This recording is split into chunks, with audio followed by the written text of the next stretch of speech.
संगठनों ने सरकार के 5 फसलों पर एमएसपी की गारंटी को ठुकराकर दिल्ली कूच करने का फैसला किया है। और इस पर केंद्रीय कृषि मंत्री ने किसानों से अपील की है कि वो आए और चर्चा करें और चर्चा से समाधान निकाले, क्योंकि हर कोई देश में शांति चाहता है। किसान संगठनों के और ऐसे सभी के जो इस समय इससे जुड़े हुए हैं, उनसे अपील करूंगा कि किसी भी ऐसे जिसको हमने संवाद से समाधान की तरफ ले जाना है, उसमें शांति और वार्ता लगातार जारी रखते हुए हमें आगे बढ़ना चाहिए। देश के लोग भी शांति चाहते हैं, हम सब शांति चाहते हैं और सभी खुशहाली के लिए ये सुनिश्चित करना चाहते हैं कि हम सब मिलकर के समाधान ढूंढें और ऐसे विषयों पर हम गंभीरता से विचार करें। तो आप कृषि मंत्री अर्जुन मुंडा को सुन रहे थे। उन्होंने कहा कि समाधान के हर तलाश जो कोशिश होनी चाहिए उसकी हम तलाश में हैं।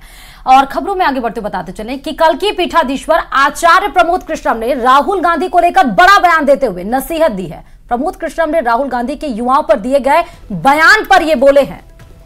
बिल्कुल, उन्होंने कहा कि पहले राहुल जी को अपने वरिष्ठ नेताओं के साथ न्याय करवाना चाहिए, तब जाकर उन्हें कुछ न्याय के लिए कहना चाहिए। सुनाते हैं आपको। राहुल गांधी जी की पार्टी में जो नेता उनके पिताजी के साथ रहे, उनकी दादी के साथ रहे, उनकी माँ के साथ रहे, उनके साथ इतना बेइज्जती का व्यवहार हो रहा है, उनके साथ इतना अन्याय हो रहा है। पहले राहुल जी को अपने वरिष्ठ नेताओं के अन्याय के खिलाफ न्याय करना चाहिए, तब जाकर के उन्हें कुछ कहना चाहिए। और अब प्रदेश की सियासत से जुड़ी सबसे बड़ी खबर आपको बताते चले। राजस्थान कांग्रेस को एक और बड़ा झटका लग सकता है, ये बड़ी सूचना इस वक्त की। और ये तस्वीरें आपको मुख्यमंत्री भजनलाल शर्मा की दिखा रहे हैं। बाड़मेर का दौरा करने के लिए अल्पुरा पहुंचे हैं मुख्यमंत्री भजनलाल शर्मा। आलमजी मंदिर में भगवान के पूजन दर्शन करते हुए तस्वीरों में आपको नजर आ रहे हैं। बिल्कुल, बाड़मेर से इस वक्त ये सीधी तस्वीर आपको दिखा रहा है अल्पुरा से, जहां पर मुख्यमंत्री भजनलाल शर्मा पहुंचे हुए हैं। सबसे पहले वहां पर पहुंचकर भगवान से आशीर्वाद ले रहे हैं, पूजा अर्चना कर रहे हैं और इसके बाद कई अलग अलग खास कार्यक्रमों में शामिल होंगे। तो ये व्यक्तित्व ही है मुख्यमंत्री भजनलाल शर्मा का। जब भी चाहे वो सीकर हो, चाहे वो चुरू हो, दौसा हो, बाड़मेर हो, जयपुर हो, उदयपुर हो, कहीं भी जाते हैं, पहले मंदिर में जाके पूजन अर्चन, भगवान के आशीर्वाद लेते हैं और उसके बाद जो उनका प्रस्तावित कार्यक्रम है उसमें शिरकत करते हैं। एक्सक्लूसिव तस्वीरें आप न्यूज 18 राजस्थान पे देख रहे हैं। बाड़मेर के आलपुरा से ये सीधे तस्वीरें आलमजी मंदिर में दर्शन पूजन करने के बाद रवानगी करते हुए मुख्यमंत्री भजनलाल शर्मा। आलमजी मंदिर में आज प्राण प्रतिष्ठा का कार्यक्रम, जहां पर मुख्यमंत्री भजनलाल शर्मा पहुंचे, वहां से एक्सक्लूसिव तस्वीरें इस वक्त आप देख पा रहे हैं, जहां पर मुख्यमंत्री से मिलने के लिए भी लोग पहुंच रहे हैं, उनसे आशीर्वाद भी ले रहे हैं। और आपको बताते चले कि इसके बाद कई अलग अलग खास कार्यक्रम रहने वाले हैं, जहां पर मुख्यमंत्री भजनलाल शर्मा शामिल होने वाले हैं। लेकिन सबसे पहले मंदिर में प्राण प्रतिष्ठा के कार्यक्रम में आलमजी मंदिर से ये तस्वीर आपको दिखा रहे हैं, जहां पर मुख्यमंत्री भजनलाल शर्मा पहुंचे हुए हैं और इसके साथ साथ बड़ी संख्या में वहां पर उनके जो चाहने वाले हैं वो भी इस वक्त मौजूद हैं। और खबरों में आगे बढ़ेंगे, लेकिन उससे पहले आपको बताते चले कि जिस तरीके से मुख्यमंत्री भजनलाल शर्मा पहुंचे, वहां पर बड़ी संख्या में लोग भी पहुंचे और वहां पर मुख्यमंत्री ने भगवान से आशीर्वाद लिया और इसके बाद वो कई अलग अलग खास कार्यक्रमों में भी शामिल रहने वाले हैं। और अब खबरों में आगे बढ़ेंगे और प्रदेश की सियासत से जुड़ी बड़ी खबर आपको बताते चलेंगे। जैसा हम बता रहे थे कि राजस्थान में कांग्रेस को बड़ा झटका लग सकता है, क्योंकि बीजेपी फिर से कांग्रेस को एक बड़ा झटका देगी। अगले सप्ताह कई बड़े नेता प्रियंका बीजेपी का दामन थाम सकेंगे।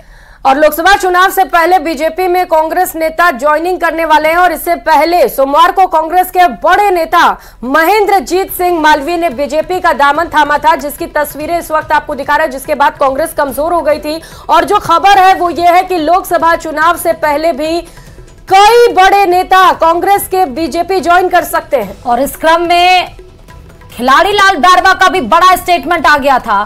कि कांग्रेस अपने लोगों से घिरी हुई है, विजन नहीं है और इसको लेकर यानी राजस्थान में ही कांग्रेस को बड़े झटके लग सकते हैं।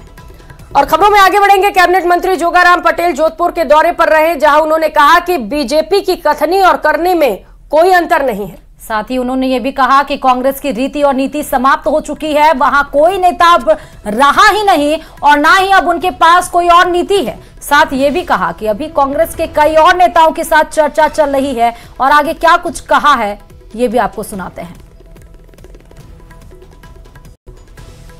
राजस्थान में हम पूर्व में जो लोकसभा के चुनाव में हमें मत प्राप्त हुए उससे 10% से अधिक मत और जोड़कर हमारे 25 के 25 प्रत्याशियों को जिताएंगे और विश्व के सर्वमान्य नेता आदरणीय नरेंद्र मोदी जी को तीसरी बार प्रधानमंत्री बनाएंगे।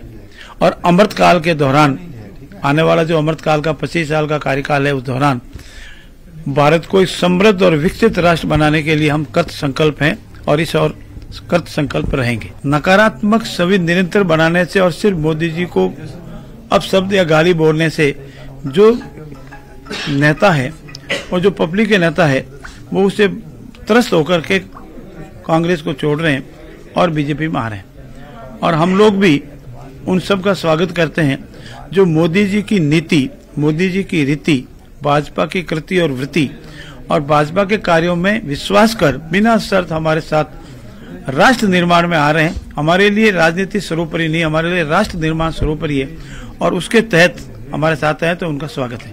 आदरणीय महेंद्रजीत मालवीय आए हैं और अन्य लोगों की चर्चा चल रही है, आगे आगे देखते हैं होता क्या है।